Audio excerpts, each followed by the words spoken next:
বন্ধুরা, আজকে একটা নতুন গল্প নিয়ে আসলাম তোমাদের মাঝে। এটা সত্য এবং বাস্তব জীবনের ঘটনা। শেষ পর্যন্ত শোনার অনুরোধ রইল। শুনলে তোমার মধু চলে আসবে। দেরি না করে চলো শুরু করা যাক। আমি একটি ছেলেকে ভালোবাসতাম, অনেক ভালোবাসতাম তাকে, আমার ভালোবাসার সরলতার সুযোগ নিয়ে। সে আমাকে একদিন ময়নামতি ঘুরতে নিয়ে গেল। ঘুরতে ঘুরতে আমাদের রাত হয়ে গেল, আর এদিকে বাড়িতে আসার জন্য কোনো পরিবহন পাচ্ছিলাম না। বাধ্যতামূলক হয়ে আমরা একটি আবাসিক হোটেলে গিয়ে উঠলাম। আবাসিক হোটেলে আমরা রাতে খাওয়া দাওয়ার পর দুজনে গল্প করতে শুরু করলাম। আমি তাকে বিশ্বাস করতাম। সে আমার একটা ভালো বন্ধু ছিল বটে, কিন্তু গল্প করতে করতে কখন যে দুজনে ঘুমিয়ে পড়লাম তা টেরই পেলাম না। গভীর রাতে অনুভব করলাম সে আমার সাথে একটা কিছু করার চেষ্টা করছে। তার কিছুক্ষণ পরেই বন্ধুরা, সে আমার সাথে যা করল তা শুনলে তোমাদের মাথা গরম হয়ে যাবে। বন্ধুরা, গল্পটি অনেক অনেক ইন্টারেস্টিং। আশা করি তোমরা পুরো গল্পটি খুব মনোযোগ সহকারে শুনবে। তবে গল্পটি শোনার পূর্বে তোমাদের নিকট আমার ছোট্ট একটি অনুরোধ, তোমরা দয়া করে আমার চ্যানেলটিকে সাবস্ক্রাইব করে আমাকে সাপোর্ট করবে। হ্যালো বন্ধুরা, আমি শিরিন শিলা। বর্তমানে আমার বয়স 30, কিন্তু আজকে আমি তোমাদেরকে যে গঠনটা বলব তখন আমার বয়স ছিল মাত্র 16 বছর। আমরা 3 বোন। আমার বাবা একটি কারখানায় চাকরি করত। আমার মা ছিল গৃহিণী। আমরা 3 বোনই ছিলাম মোটামুটি বড়। আমার বয়স 16। আমার দ্বিতীয় বোনের বয়স ছিল 14, আর আমার তৃতীয় বোনের বয়স ছিল 12। আমরা মোটামুটি পিটে পিটে ছিলাম বোনেদের মধ্যে। আমাদের কোনো ভাই ছিল না। বাবা এটাই আমাদের সংসার চালাইত। আর আমিও দেখতে মোটামুটি অনেক সুন্দরী ছিলাম, অনেক সুশ্রী ছিলাম, অনেক স্মার্ট ছিলাম। আমি যখন স্কুলে পড়তাম তখন স্কুলের ছেলেরা আমার দিকে হা করে তাকিয়ে থাকত আর আমার সৌন্দর্য উপভোগ করত। সত্যি কথা বলতে বন্ধুরা, আমার স্কুল লাইফটা ছিল অনেক সুন্দর। অনেক প্রেমের প্রস্তাব পেয়েছি, কিন্তু আমি কারো ফাঁদে পা দেয়নি। এভাবেই চলত আমার স্কুল লাইফ। হঠাৎ একদিন একটি ছেলে আমাদের স্কুলের, আমার থেকে 2 ক্লাস উপরে। ছেলেটি দেখতে অনেক হ্যান্ডসাম, কিন্তু সহজ সরল। ছেলেটি শুধু আমাকে দেখে হা করে তাকিয়ে থাকে। আমার কাছে তখন মনে হয়েছিল ছেলেটি মনে হয় আমাকে কোনো কিছু বলতে চাইছে, কিন্তু আমি খুব একটা বেশি এদিকে নজর দিতাম না। আমি যখন স্কুল থেকে ছুটির সময় বাড়িতে আসতাম তখন মাঝে মাঝে ছেলেটি আমার পিছে পিছে আসত, কিন্তু কিছু বলতো না। আমি পিছনে ফিরে তাকাতে ছেলেটি অন্য দিকে তাকিয়ে থাকত। আমার কাছে কেন জানি মনে হয়েছিল ছেলেটি আমাকে কিছু বলার চেষ্টা করছে। আমার যেহেতু কোনো ক্ষতি করছে না, তাই আমি ছেলেটিকে কিছু বলছি না। এভাবেই ছেলেটি প্রায় 1 থেকে 2 মাস আমার পিছু পিছু আসে আর আমাকে কিছু বলার চেষ্টা করে, কিন্তু আমি কোনো সুযোগ দিচ্ছিলাম না। একদিন ছেলেটি আমার নাম ধরে ডাক দিল, বসিলা, তোমার সাথে আমার কিছু কথা আছে। দয়া করে তুমি আমাকে একটু সময় দিবে। আমি বললাম, আমি অনেক দিন ধরে লক্ষ্য করছি আপনি আমাকে ফলো করছেন। আপনার উদ্দেশ্যটা কি? আমাকে একটু বলেন তো দেখি। বন্ধুরা, ছেলেটি আমাদের স্কুলের একজন ছাত্র ছিল। আমার চাইতে 2 ক্লাস উপরে এসে পড়ত। আমি তার নাম জানতাম। ছেলেটির নাম হচ্ছে সাজ্জাদুল ইসলাম সাজু। ছেলেটি দেখতে অনেক হ্যান্ডসাম, অনেক সুদর্শন, অনেক উঁচা লম্বা। বন্ধুরা, ছেলেটি যখন আমাকে বলল, শিলা, তুমি কি আমাকে একটু সময় দিবে? আমি তোমার সাথে একটু কথা বলতে চাই।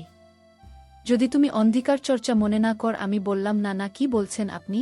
আপনি আমার বড় ভাইয়ের মতো, আপনি আমাদের স্কুলের একজন ছাত্র। হ্যাঁ, আপনি তোমার সাথে কথা বলতে পারেন। ছেলেটি আমাকে ধন্যবাদ জানিয়ে বলছিলাম, আমাকে একটু তোমার সাথে কথা বলতে সময় দেওয়ার জন্য তোমাকে অসংখ্য ধন্যবাদ। তারপর ছেলেটি আমাকে বলল, শিলা, তুমি কি জানো, তোমার সাথে কথা বলার জন্য, তোমাকে একটু দেখার জন্য আমি প্রতিদিন এই একই রাস্তায় তীর্থের কাকের মতো দাঁড়িয়ে থাকতাম। কখন তোমার সাথে একটু কথা বলবো, কখন তোমাকে একটু দেখতে পাব। আমি বললাম, যদি। আমি জানি আপনি আমাকে ফলো করছেন। আপনি আমাকে দেখার জন্য আমার পিছু পিছু হাঁটেন প্রতিদিন। এখন দয়া করে বলুন তো, আপনার উদ্দেশ্যটা কি? ছেলেটি যখন আমার সাথে কথা বলছিল তখন তার 2 হাত পিছনের দিকে রেখেছিল। আমি বুঝতে পারছিলাম না ছেলেটির হাতের মধ্যে কি এমন জিনিস রয়েছে যেন পিছন দিক থেকে আড়াল করে রাখছে। আমি মনে মনে সব কিছু ভাবছিলাম। ঠিক এই মুহূর্তে ছেলেটি পিছন দিক থেকে একটি তাজা গোলাপ ফুল আমার দিকে এগিয়ে বলল, শিলা, আমি তোমাকে অনেক ভালোবাসি, কিন্তু আমি কখনো তোমাকে বলতে পারছিলাম না। তোমার কাছে আসলে আমি যেন কেমন আনইজি ফিল করি। আমি ছেলেটিকে বললাম, আপনি যে আমাকে ভালোবাসেন, আমাকে চান, তা আপনার আচরণ থেকে আমি বুঝতে পেরেছিলাম।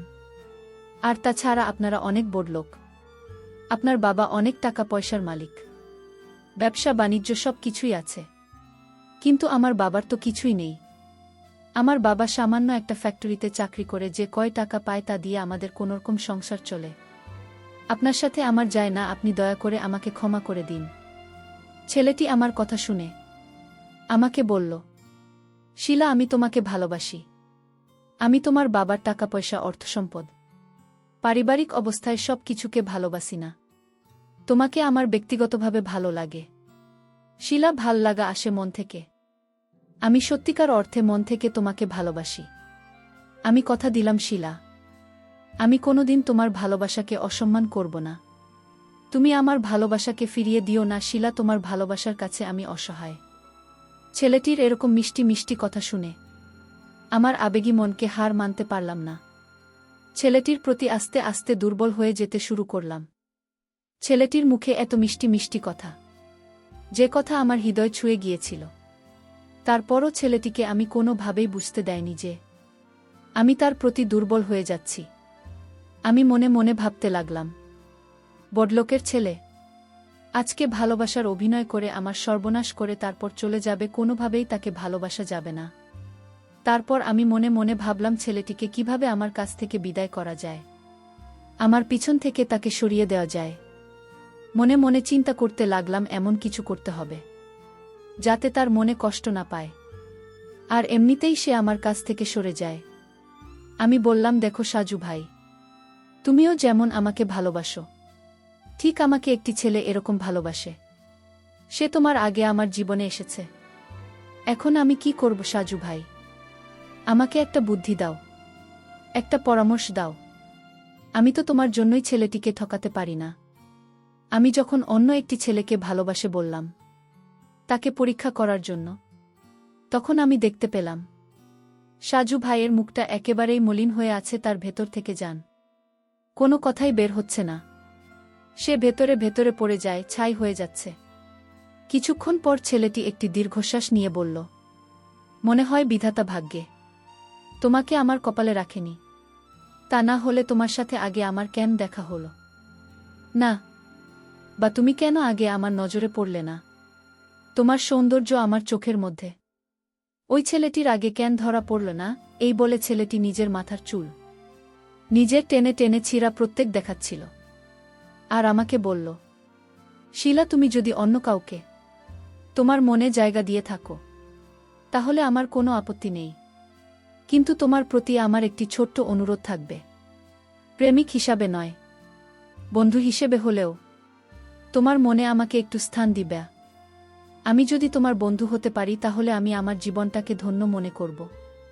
আমি বললাম, বড় ভাই, ছেলে মেয়ে কখনো বন্ধু হতে পারে না। বন্ধুত্বের মধ্যে তারা ভিন্ন কিছুর স্বাদ খোঁজে। আমাকে মাফ করে দেন। এই বলে ছেলেটির কাছ থেকে আমি চলে আসলাম। ছেলেটি কেবল আমার দিকে ফ্যালফ্যাল করে তাকিয়ে রইল, অসহায়ের মতো হয়ে। পরের দিন আবার দেখলাম ওই ছেলেটি আমার পিছন পিছন আসছে এবং আমাকে একনজর দেখার জন্য সে ঘন্টার পর ঘন্টা দাঁড়িয়ে থাকে, কিন্তু আমাকে কিছু বলে না। এভাবেই ছেলেটি প্রায় একটি বছর পার করল। আমি একটি বছর তার ধৈর্যের পরীক্ষা করলাম। এভাবেই চলতে লাগল আমার জীবন। হঠাৎ করে একদিন আমি অসুস্থ হয়ে যাই। আমাকে নিয়ে হাসপাতালে আমার আব্বু আম্মু ভর্তি করে। ডাক্তার আমাকে বলল, আপনার মেয়ের শরীরে রক্তশূন্যতা দেখা দিয়েছে, জরুরি ভিত্তিতে রক্তের প্রয়োজন। যদি সময়মতো রক্ত না পাওয়া যায় তাহলে আপনার মেয়েকে বাঁচানো আমাদের জন্য কঠিন হয়ে যাবে। আমার আব্বু আম্মু, আমাদের পরিবারের সবাই তখন হতাশাগ্রস্ত। কি করবে বুঝে উঠতে পারছিল না। ঠিক এই মুহূর্তে ওই ছেলেটি কার কাছ থেকে যান খবর পেয়ে আমি অসুস্থ হয়ে হাসপাতালে ভর্তি। খবর পেয়ে পাগলের মতো ছুটে আসলো হাসপাতালে। হাসপাতালে এসে আমাকে দেখে কেঁদিল। আমার আব্বু তখন ছেলেটিকে জিজ্ঞেস করল, কে তুমি বাবা? তুমি আমার মেয়েকে দেখে কাঁদছ কেন? তখন ছেলেটি বলল, আঙ্কেল, আমি আসিলা একই স্কুলে পড়ি, সে আমার থেকে 2 ক্লাস নিচে পড়ে। আর ছাড়াও আঙ্কেল, শিলা আমার খুব একটা ভালো বন্ধু। আচ্ছা বলুন তো আঙ্কেল, ডাক্তার মশাই কি বলছেন? আর শিলার কি হয়েছে? তখন আমার আব্বু বলল, বাবা তোমার নাম কি?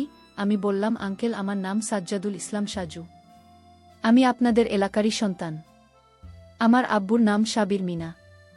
গুঞ্জে আমার আব্বুর কাপড়ের ব্যবসা আছে। তখন আঙ্কেল আমাকে বলল, তুমি সাব্বির মিয়ার ছেলে। এসো এসো বাবা, বসো। তখন ছেলেটি বলল, আঙ্কেল শিলা কিভাবে অসুস্থ হয়েছে আর কি সমস্যা? এবার আমাকে একটু খুলে বলুন তো দেখি। তখন আমার আব্বু বলল, বাবা সাজু আমার মেয়েটাকে যেন হঠাৎ করে কি হয়েছে, ডাক্তার পরীক্ষা করে বলল মেয়েটার শরীরে নাকি রক্তশূন্যতা দেখা দিয়েছে। এখন এই মুহূর্তে আমাদের জরুরি রক্তের প্রয়োজন। এখন কি করি বলতো বাবা, দেখে একটু। আমি বললাম, আঙ্কেল শিলার কি রক্তের প্রয়োজন? তারপর আমার আব্বু একটা রক্তের গ্রুপ থাকে।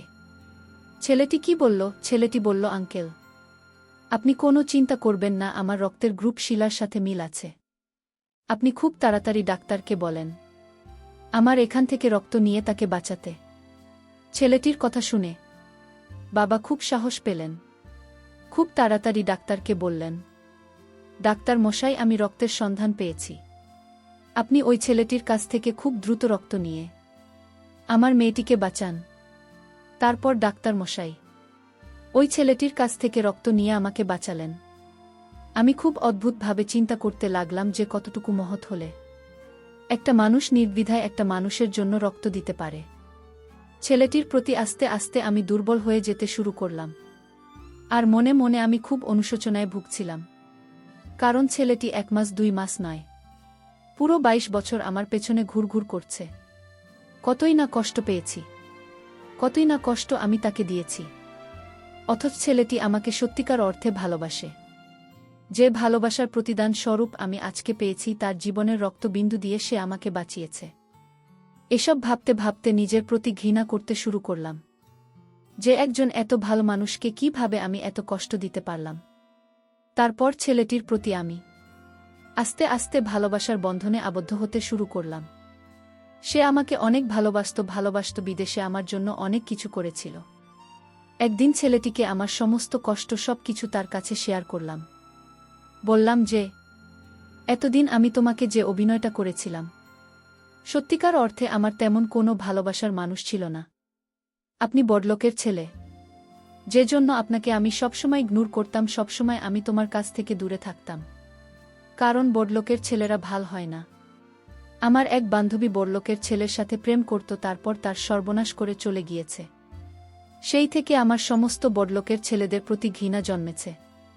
কিন্তু এখন আমি বুঝতে পেরেছি যে সমস্ত বড়লোকের ছেলেরা খারাপ হয় না, কিছু কিছু বড়লোকের ছেলেরা অনেক ভালো হয়, যার বাস্তব উদাহরণ আপনি নিজে। আপনাকে ভালোবাসতে আমার আর কোনো আপত্তি নেই। সে আমার ভালোবাসা পেয়ে মনে হলো সংঘাতে পেয়েছে। সে খুব উৎফুল্লিত হয়ে তার আবেগ প্রকাশ করতে লাগল। এভাবে তার সাথে আমার প্রেম শুরু হয়ে গেল। বন্ধুরা, প্রেমের রাগ, অভিমান, আবেগ, ভালোবাসা সবকিছুই থাকে আবেগের বশে। সে একদিন বায়না ধরে বসল আমাকে নিয়ে ময়নামতি ঘুরতে যাবে। ময়নামতির কথা শুনে আমার মনটা যেন ভালো হয়ে গেল। শুনেছি ময়নামতি অনেক সুন্দর একটি জায়গা, সেখানে নাকি দেখার মতো অনেক কিছুই আছে। আর তাছাড়াও সে তো আমার বিশ্বস্ত লোক, সে আমাকে ভালোবাসে, আমাকে বিয়ে করবে। তার সাথে গেলে আমার কোনো সমস্যা বলে মনে করছি না। জীবনে চলার পথে কাউকে না কাউকে তো বিশ্বাস করতেই হয়, তাই তাকে বিশ্বাস করে তার সাথে ঘুরতে যাওয়ার জন্য রাজি হয়ে গেলাম। পরের দিন সে আর আমি ময়নামতির উদ্দেশ্যে রওনা দিলাম। মনে হচ্ছিল স্বামী স্ত্রী, কিন্তু প্রকৃতপক্ষে প্রেমিক যুগল অবশ্যই তার সাথে ঘুরতে গিয়ে আমার খুব ভালোই লেগেছিল, মনটাকে ফুরফুরে মনে হয়েছিল।